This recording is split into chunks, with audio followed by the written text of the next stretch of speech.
Halo teman-teman, saat ini kami sudah berada di Tegakan KU Muda, tepatnya di petak 10J. Dan bisa dilihat, ini merupakan tegakan tahun tanam 2019. Berarti saat ini udah berumur 5 tahun, dan ini merupakan lahan bekas penanaman agroforestry, di mana ini merupakan suatu kerjasama dari pihak perhutani kepada masyarakat. Dan tanaman tumpang sarinya itu dulu itu jagung, tapi saat ini sudah tidak ada karena udah lepas kontrak. Jadi kontrak antara perhutani dengan para pesanggem itu hanya 3 tahun, dan ini udah berumur 5 tahun, sehingga pada saat tegakan itu sudah berumur 3 tahun, para petani sudah tidak dapat lagi memanfaatkan lahan untuk menanam jagung di tegakan ini. Benar, dan ini jarak tanamnya 3x3 ya teman-teman, bisa dilihat sangat rapat. Di sini tidak dilakukan penjarangan. Sebenarnya dari manajemen sudah memberikan surat untuk melakukan penjarangan, tetapi di tulisannya untuk Pak Mandri akan melaporkan secara administratif, artinya tidak dilakukan karena mengingat pertimbangan apabila dijarangi maka akan ada cahaya masuk sehingga nanti petani akan menggarap di sekitar sini. Jadi tidak dilakukan penjarangan, dan juga bisa dilihat tidak dilakukan pruning juga karena apabila dilakukan pruning seperti penjarangan tadi, nanti cahaya akan masuk dan petani akan menggarap daerah di sini. Oleh karena itu tidak dilakukan penjarangan dan juga pruning. Baik teman-teman, sekarang kami sedang berada di Tegakan Jati KU Sedang. Di sini tahun tanam yaitu 2014, yang berarti Tegakan ini berumur 10 tahun. Sama dengannya KU Muda, Tegakan ini belum dilakukan penjarangan walaupun sudah berumur 10 tahun. Lalu fun fact-nya, di KU Sedang ini terdapat suatu makam dari mantri terdahulu yang mewasiatkan untuk dimakamkan di hutan ini. Dengan keberadaan makam ini menjadi suatu pantangan bagi masyarakat sekitar untuk mengambil kayu di Tegakan Sedang ini, sehingga keadaan KU Sedang ini masih terjaga keutuhannya. Halo teman-teman, kami sekarang ada di petak 16, di mana ini lahan agroforestry perpaduan antara tanaman jagung dan tanaman jati. Nah, tanaman ini ditanam pada tahun 2023, yang berarti tanamannya ini berumur 1 tahun, dan Sanggam memiliki kontrak sampai di tahun 2025.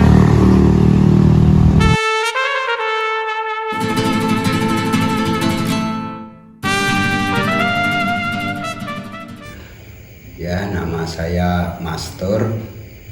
Saya menjabat KRPH di RPH Tangen, BKPH Tangen. Mulai 1 Januari 2019, jadi sekarang sudah 6 tahun. 6 tahun. Untuk RPH Tangen sendiri keluasan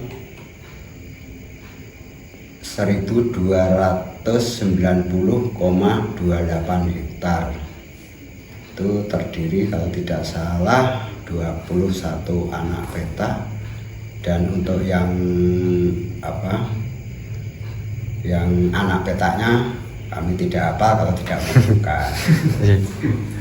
Pangkuan kami meliputi 12 desa, mulai desa Galeh, Jekawal, Ngepringan, Katelan, Serawung, Poleng, Slendro, Sigit, Dukuh, Ngrombo, Gebang, Baleharjo. Jadi 12 desa dan 4 kecamatan. Jadi Kecamatan Jenar, Kecamatan Tangen, Kecamatan Gesi, dan Kecamatan Sukodono.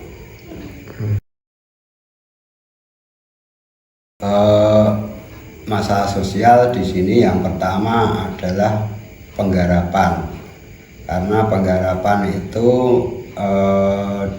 di sini untuk tanaman muda semuanya sistem tanamannya tumpang sari. Hanya satu yang Banjar Harian tahun 2019 kita mendapatkan amanah dari pemerintah untuk melaksanakan penanaman RHL, reboisasi hutan lindung, di petak 18 itu seluas 29,47 hektar. Itu yang Banjar Harian, tapi yang selain itu semuanya tumpang sari. Kalau di RPA Tangen, bahkan untuk RPA yang lain, karena hutan kita itu tidak komplek dan banyak dikelilingi desa, bahkan ada yang enklave juga, dalam arti desa atau pemukiman masyarakat yang ada dalam kawasan hutan. Itu mau tidak mau tetap mereka sangat ketergantungan dengan potensi yang ada di hutan, baik lahan garapan, baik kayunya juga, dan lain sebagainya. Ya banyak, karena petani ibaratnya juga anak kita sendiri, dan itu kewajiban kita untuk membina dan mengarahkan mereka. Itu ada yang nakal terkadang karena masyarakat atau petani pesanggem kami itu tidak melaksanakan pengolahan tanah secara intensif, dalam arti melaksanakan gebrus 1, gebrus 2, tapi mereka instan dalam arti memakai herbisida, obat untuk membersihkan rumput. Jadi ada sebagian tanaman kita yang kesemprot dan membuat tanaman kita mati. Selama ini petugas yang menanggung, tapi ada juga yang sebagian petani kita minta untuk mengganti tanaman yang mati, dan itu pun seharusnya sudah untuk kekalahan kami sebagai pengelola hutan, karena ada nilai kerugian yang tidak bisa dinilai dengan uang. Seharusnya tanaman itu sudah bisa tumbuh 1 meter tapi baru ditanam ulang lagi. Kita juga meminta untuk petani untuk mengganti bibit itu tadi, atau dengan kata lain, karena petani juga mestinya juga kesulitan untuk mencari bibit atau bibit jati JPP, karena itu yang bisa mengeluarkan hanya Persemaian Perhutani. Makanya kita untuk minta biaya untuk menggantinya, untuk membeli bibit dan penanamannya. Ya, itu kita sampaikan di awal bahwasanya itu untuk mengganti tanaman. Jadi untuk mengganti kerugian kita untuk tanaman yang mati. Jadi kita tidak memungut pungutan liar, tidak. Itu karena petani sendiri kan menggarap di situ punya hak dan kewajiban. Haknya mereka menggarap lahan yang telah disediakan oleh perhutani. Kewajibannya mereka seharusnya ikut membantu menanam, merawat, dan menjaga tanaman kehutanan. Ya, itu karena ada pihak-pihak yang orang luar yang mencari-cari kesalahan kita di lapangan, terkadang tidak konfirmasi, tapi tahu-tahu sudah berita itu sudah di-online-kan atau diviralkan, dinaikkan seperti itu. Tapi kalau konfirmasi juga bisa kita jelaskan.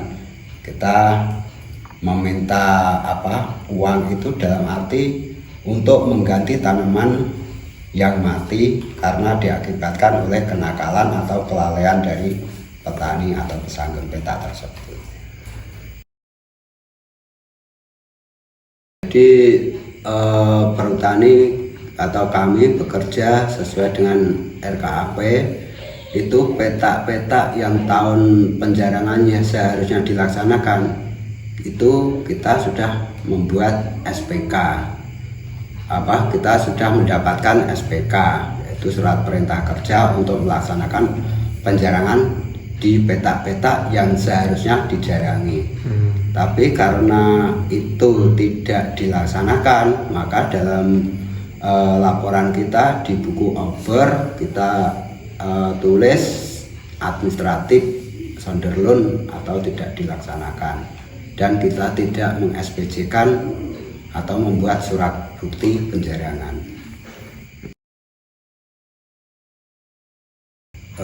pertimbangannya itu yang pertama, kayu tidak menghasilkan.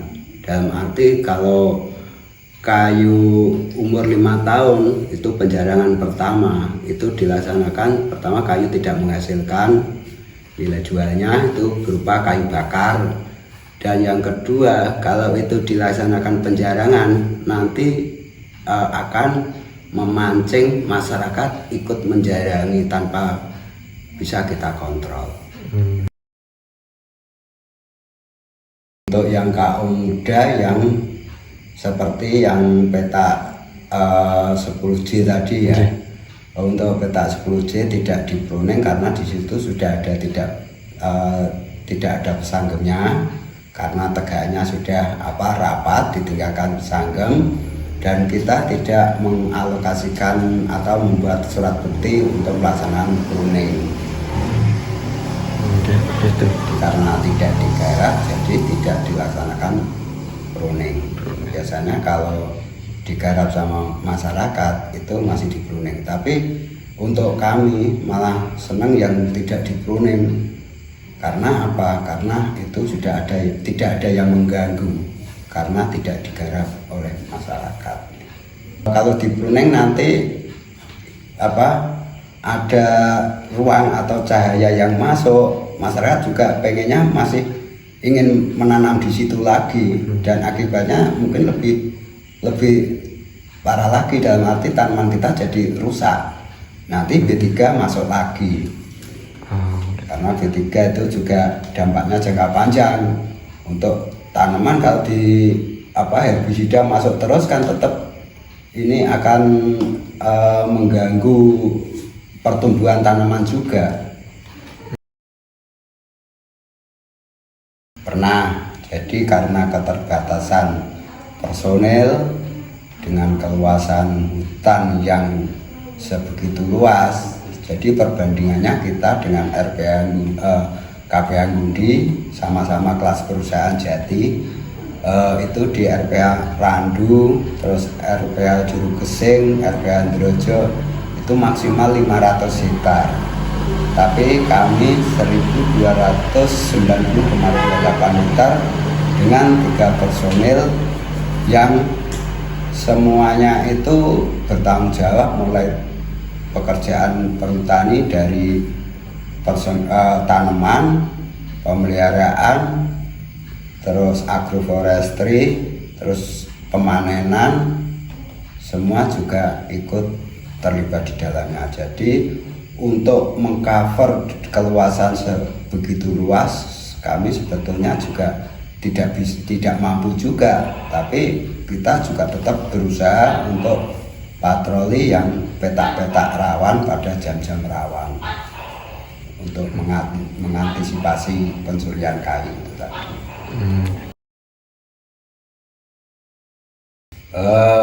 Pengalaman kami kalau berhadapan dengan pencuri, kita menghubungi teman tidak bisa, itu kendala kita di lapangan karena jaraknya jauh, terus medannya sulit, terkadang untuk personel yang lain tidak hafal lokasinya.